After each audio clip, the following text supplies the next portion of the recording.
मोह रूपी रात्रि में हम आप सभी सो रहे हैं और नाना प्रकार के स्वप्न देख रहे हैं कि लखनऊ में फ्लैट हो जाए, दिल्ली में एक हो जाए।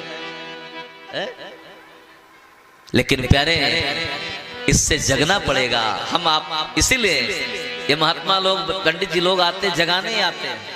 जग जाओ संसार से, जग जाओ। प्यारे सज्जनों,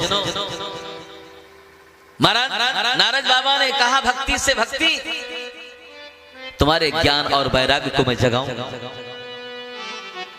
अब नारद जी लगे उपाय करने, सोचने, जगाने लगे। उपाय क्या किया? वेद वेदांत घोषश्चै गीता पाठै मुहुर्मुहुः। नारद जी ने वेद और वेदांत सुनाया, ज्ञान और वैराग्य को। उससे भी नहीं जगे हो। गीता पाठै मुहुर्मुहुः, गीता का पाठ बार बार सुनाया, लेकिन फिर भी नहीं जगे हो, नहीं जगे। तो नारद जी ने विचार किया कि चलो महात्माओं से पूछते हैं। तो महात्मा खोजते खोजते जो जान लेता है ना कि नारद जी आ रहे हैं, तो महात्मा पहले ही आसन छोड़ के भाग जाता, या तो मौनी बाबा बन के बैठ जाता। अपने शिष्यों से कह देता है कि देखो नारद जी आ रहे हैं ना, उनसे बता देना कि मैंने मौन व्रत कर रखा है आज, क्योंकि नारद जी के प्रश्न का कोई उत्तर दे नहीं पाएगा। तो नारद जी को जब महात्माओं ने अपने आश्रम की ओर आते हुए देखा, तो महात्माओं ने मौन धारण कर लिया, मौन व्रत कर लिया। प्यारे अब नारद जी चारों ऋषियों को ढूंढते हुए सनत सनंदन सनातन सनत कुमार सामने आ गए और उन्हीं ऋषियों से अपना दुख बता रहे हैं। ऋषियों, मैंने उस देवी भक्ति के, देवी के कष्ट को देखा, उन ज्ञान वैराग्य को कैसे जगाया जाए, किस भांति से जगाया जाए। तो चारों ऋषियों ने कहा,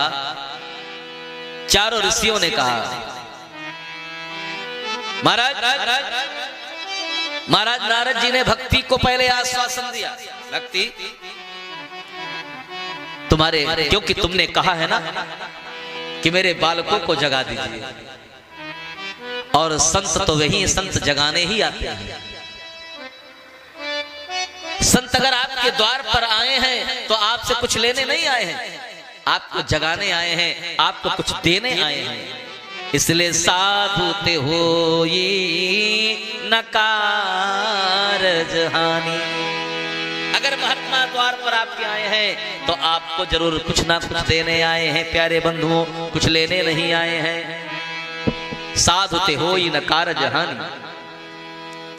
इसलिए अगर संत आपके द्वार पे आ जाएं तो समझना मेरे जीवन का आज परम सौभाग्य है। महात्मा भी भगवत कृपा से आते हैं।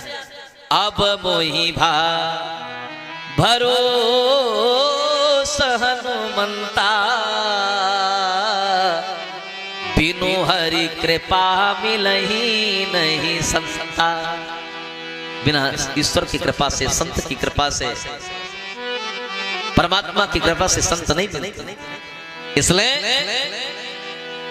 महाराज नारद जी भक्ति से कह रही हैं, यथा खे व्रथा खे दय से बाले, अहो चिंता तुरा कथम,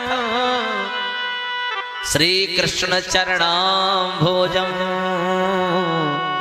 अस्मरम दुखम गमिष्यति। नारद जी कहते हैं भक्ति, अब तुम चिंता मत करो, अब चिंता करना मेरा काम। अब मैंने आपके दुख को मैंने ले लिया है, इसलिए अब आपके दुख को लेकर के, ये दुख अब मेरा है, चिंता अब मुझे है। इसलिए तुम चिंता मत करो। तुम एक काम करो। क्या करो? तुम गोविंद के चरणों का आश्रय लो और उन्हीं का स्मरण करते, उन्हीं का निरंतर चिंतन करो, उन्हीं का भजन। क्यों? श्री कृष्ण चरणाम भोजम, भगवान की स्मृति सर्व विपत्ति विमोक्षणम। भगवान की स्मृति समस्त दुखों से मुक्ति दिलाने वाली है, समस्त दुखों से मुक्ति दिलाने वाली है। जो भगवान का निरंतर स्मरण करते रहते हैं उनके जीवन में दुख नहीं आते, उनके जीवन में दुख नहीं आते। क्यों? सर्व विपत्ति हरिस्मृति सर्व विपत्ति विमोक्षणम, भगवान की स्मृति विपत्तियों से मुक्ति दिलाती है। इसलिए देवी अब चिंता करना तुम्हारा काम नहीं है, मेरा काम है चिंता करना। क्यों? वो भगवान देवकी के नंदन भगवान उस बाल कृष्ण निश्चित सुनेंगे, हमारी आपकी पीड़ा को सुनेंगे और उन्हीं के चरणों में अपने मन को लगाइए और निरंतर उन भगवान कन्हैया का स्मरण करें। इसलिए देवी अब संसार की चिंता न करो, इसलिए तुम्हारे ज्ञान वैराग्य जगे, अपने मन को केवल भगवान के चरणों में लगाइए, भगवान कन्हैया के चरणों में लगाइए। आइए अपने मन को भगवान के केशों के चरणों में लगाएं, एक बार स्मरण करें। क्या? ओ ब्रज के नंद लाला